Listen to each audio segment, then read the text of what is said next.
Frank, I approve those remarks. I can't begin to comment my brief response without thanking Congressman Franks for his comments. Thank you so much for introducing to this group and doing the work in Congress of relighting the freedom flame. I commend to you my thanks, the thanks of everyone here, the entire community that cares about the future of this wonderful country and is willing to face some of the issues head on, because indeed they confront us, and people like you and members of Congress who I believe support you and work with you will help us through that. Thank you very much, Congressman. Friends, I'm very grateful, obviously, for being the recipient of this award, but I'm not going to talk tonight about myself. I would like to talk very briefly to you about the Center for Security Policy and about Frank Gaffney. You are all here tonight to honor dedicated supporters of the Center, whose involvement in the issues of the Center are notable. I believe there's a unique character to this organization, and that is why I am here, and that is why I pay attention to what they do. They do it for us, and we should be grateful for it. For, as you know, the uniqueness of Frank and his work, that he's not reactive to those issues which concerned us, but he is proactive. That distinguishing characteristic is what separates him from a host of others. My friends, the world is in flames, and we have to recognize it, and we have to act accordingly. The other day, I will share this with you, I came across a telegram dated August 29th, 1942. I had a copy of this in my archives, and when I read it, it kind of besmirched my mind totally in terms of its effect, and struck home about the things that the Center is doing. This telegram was from Liverpool, England, and it was to Stephen S. Wise, written to him in care of someone he was living with here in New York on West 94th Street.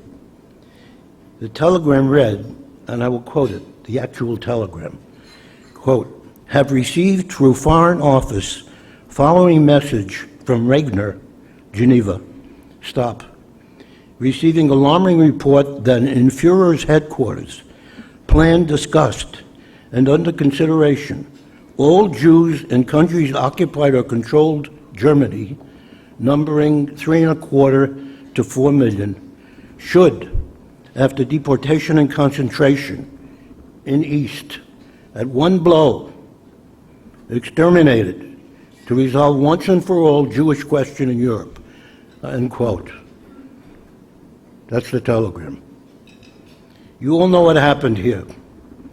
9 months, this telegram was written, 9 months after the United States entered the war, 9 months after Pearl Harbor. We were told what was going on. We were told what was going on in Europe.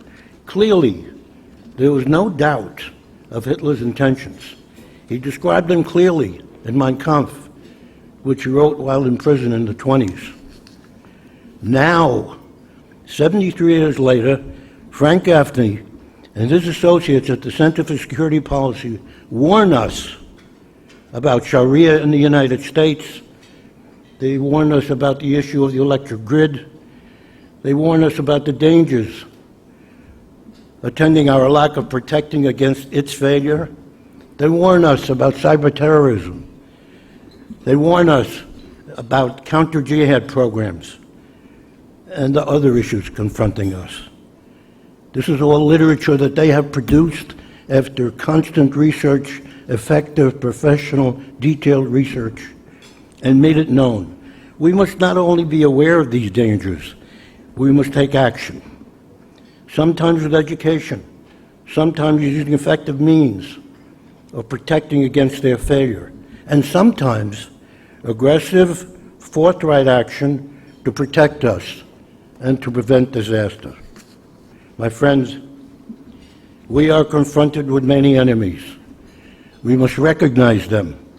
We must recognize the dangers we face because of them and inform others about it so that we can take effective steps to insulate our home and our homeland against these dangers. We can only do that effectively if we move actively to force our government to lead the world in taking effective action and asserting itself to prevent a disaster which could confront us. To assure that our country will continue to serve the rest of the world in leadership and be the global liberator envisioned after the surrender of Japan in 1945, we will have to continue some of our massive responsibilities assumed at the end of the war. I tell you, the Roosevelt and Truman administrations did not shed these responsibilities imposed on the United States by the war. Roosevelt died before the war ended.